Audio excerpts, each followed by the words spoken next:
आप लोगों को विदित है कि मतलब पहले मैं जो है भीम आर्मी को मैंने इस्टेब्लिश किया है एनसीआर में अपार्ट फ्रॉम दिल्ली, ठीक है। और गौतम बुद्ध नगर मेरा गृह जनपद है, वहाँ पे मैंने इस्टेब्लिश किया, गाजियाबाद में, हापुड़ में, मेरठ में, बुलंदशहर में, ठीक है। तो एक मंडल पे मैंने काम करके बहुत मजबूती के साथ स्टैंड किया। पर वहाँ पे कुछ चीज़ें रही हैं। मैं शेखर से जब मिला था तो सहारनपुर जेल में मिला था। तो जब मैं उनसे मिला था तो मैंने एक बात बोली थी कि मैंने कहा 2-2.5 घंटे वहाँ मुलाकात हुई थी सहारनपुर। तो मैंने उनको बोला था कि मेरे अंदर ना दर्द है और उस दर्द को महसूस करता हूँ, वेल एजुकेटेड हूँ। तो मुझे लगता है कि हम लोग ना अपनी अपनी रेस्पॉन्सिबिलिटी को निभाएं, ठीक है। उसमें जब मेरी उनसे पहली कन्वर्सेशन हुई तो मैंने उनको बोला कि व्हाट इज़ योर एम, ठीक है। तो इस साइड के मतलब हम लोग बसपा को मजबूत करेंगे, सामाजिक काम करेंगे और राजनीति में अगर हमें जाना होगा तो बसपा के अंदर ही राजनीति करेंगे। सो इस तरह बला बला कुछ बातें हुई, ठीक है। तो उसमें जब दूसरा मेरा जो क्वेश्चन था वो ये था कि कभी भी बसपा के अगेंस्ट काम करोगे, बहन जी के अगेंस्ट काम करोगे, तो ही सेड नो।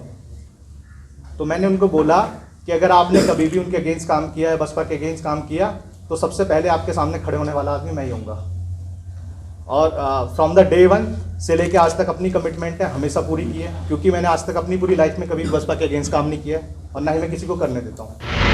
आज हर्ष का विषय है कि आज तमाम नौजवान साथी जो विभिन्न जिलों से आए हुए हैं, वो लोग आज माननीय बहन जी को 2022 में 5वीं बार मुख्यमंत्री बनाने के लिए तन मन धन से लगने का काम करेंगे।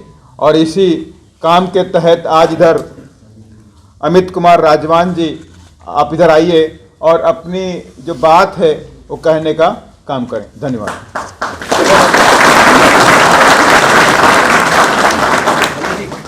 और बहन कुमारी मायावती जी को मैंने हमेशा से ही अपना आदर्श माना है और उनके पद चिन्हों पे चलने की पूरी कोशिश करी है। हालांकि मैंने अभी तक जितने भी काम किए, सामाजिक काम किए हैं, मैंने राजनीतिक काम नहीं किए। राजनीति से दूर रहा हूँ, पर बाहर रहकर भी मैंने हमेशा से ही बहन जी को आदर्श मान के बसपा को सपोर्ट किया है, ठीक है। और हमेशा कोशिश की है कि बसपा को मजबूत करूं और ये हमारी नैतिक जिम्मेदारी भी है। बिकॉज जब हम बड़े होते हैं तो हमें समझ आना चाहिए कि क्या हमारी रेस्पॉन्सिबिलिटी है। हम लोग सिर्फ जानवरों की तरह ज़िंदगी नहीं जी सकते हैं, क्योंकि हम लोग इंसान हैं, तो हमें अलग तरह से सोचना पड़ेगा, देखना पड़ेगा व्हाट इज़ माई रेस्पॉन्सिबिलिटी, और उनको जो है समझ के हमें काम करना पड़ेगा। तो अपनी जिम्मेदारियों को निर्वहन करने के लिए मैंने सामाजिक जिम्मेदारियों का निर्वहन किया, उठा के उनको निर्वहन करना स्टार्ट कर दिया। समहाउ कुछ क्राइसिस रहे हैं लाइफ में, ठीक है। आप लोगों को विदित है कि मतलब पहले मैं जो है भीम आर्मी को मैंने इस्टेब्लिश किया है एनसीआर में अपार्ट फ्रॉम दिल्ली, ठीक है। और गौतम बुद्ध नगर मेरा गृह जनपद है, वहाँ पे मैंने इस्टेब्लिश किया, गाजियाबाद में, हापुड़ में, मेरठ में, बुलंदशहर में, ठीक है। तो एक मंडल पे मैंने काम करके बहुत मजबूती के साथ स्टैंड किया। पर वहाँ पे कुछ चीज़ें रही हैं। मैं शेखर से जब मिला था तो सहारनपुर जेल में मिला था।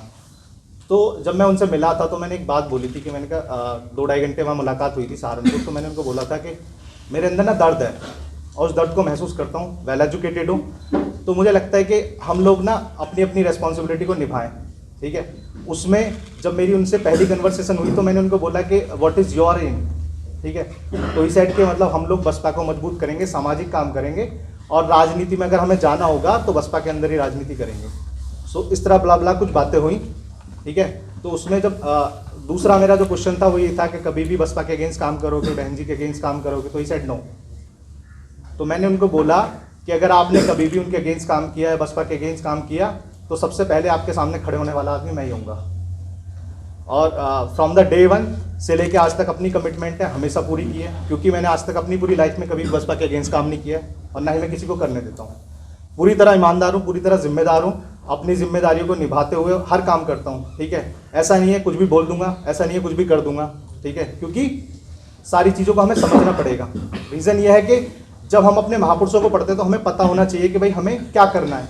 तो ऐसे नहीं है कि हम लोग मुँह उठाए और चल दिए, ठीक है, या भीड़ का हिस्सा बन गए, ऐसे नहीं है। तो हम लोगों को तैयार कर रहे हैं, इस तरह से तैयार कर रहे हैं कि अपनी जिम्मेदारियों का निर्वहन कर सकें, ठीक है। और अगर बात करें बहन जी की, कि मुझे ऐसा लगता है कि आज के पूरे करंट सिनेरियो में पूरे भारत के अंदर बहन जी से बेस्ट नेता कोई हो ही नहीं है, कोई है ही नहीं, ठीक है, और हो भी नहीं सकता मुझे लगता है। क्योंकि अभी अगर आज हम करंट सिनेरियो की बात करते हैं तो बीजेपी जिस रास्ते पे चल रही है वो कहीं ना कहीं बहन जी की देन है। और हम लोगों के लिए तो बहुत कुछ किया बहन जी ने, हम लोग अच्छी तरह जानते हैं, ठीक है।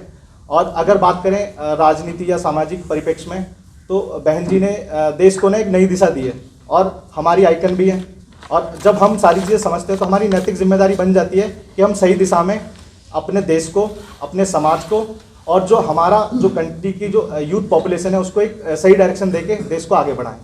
ठीक है, तो आज मेरे लिए एक गौरव का क्षण है। ठीक है, मेरे बचपन का सपना भी था कि जब कभी मैं राजनीति करूंगा, मैंने इनफैक्ट अनाउंसमेंट की हुई है, लोगों को पता है, मैंने बोला था कि अगर मैं राजनीति करूंगा तो बसपा में करूंगा, नहीं तो इसके अलावा लाइफ टाइम कभी राजनीति नहीं करूंगा, हमेशा सामाजिक काम करूंगा।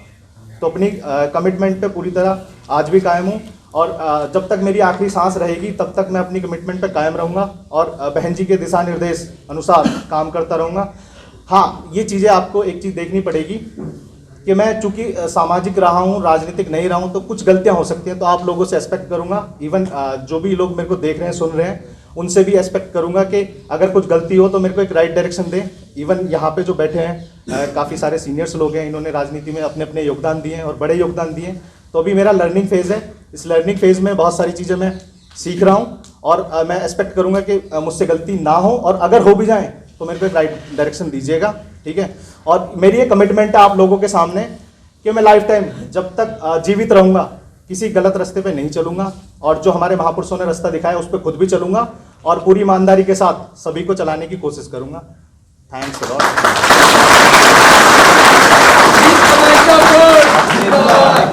टीम को मैं विलय कर देता हूँ पार्टी के लिए।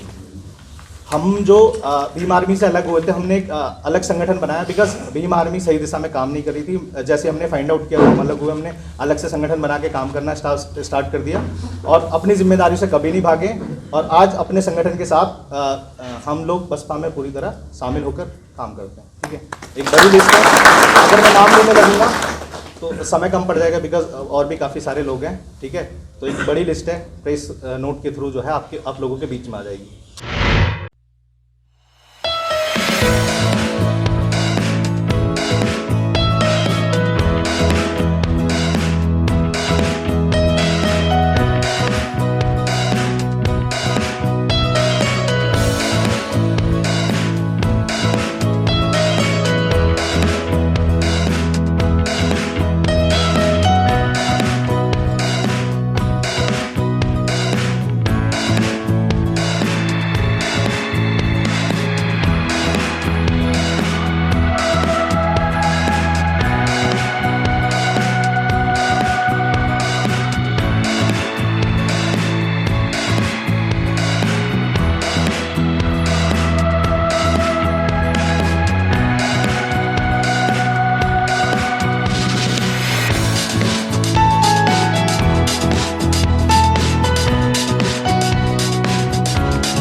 अगर आपने अभी तक हमारा चैनल सब्सक्राइब नहीं किया है तो सब्सक्राइब करें और घंटी का बटन बिल्कुल भी दबाना ना भूलें ताकि सभी लेटेस्ट खबरें पहुंच सकें आप पे सबसे पहले।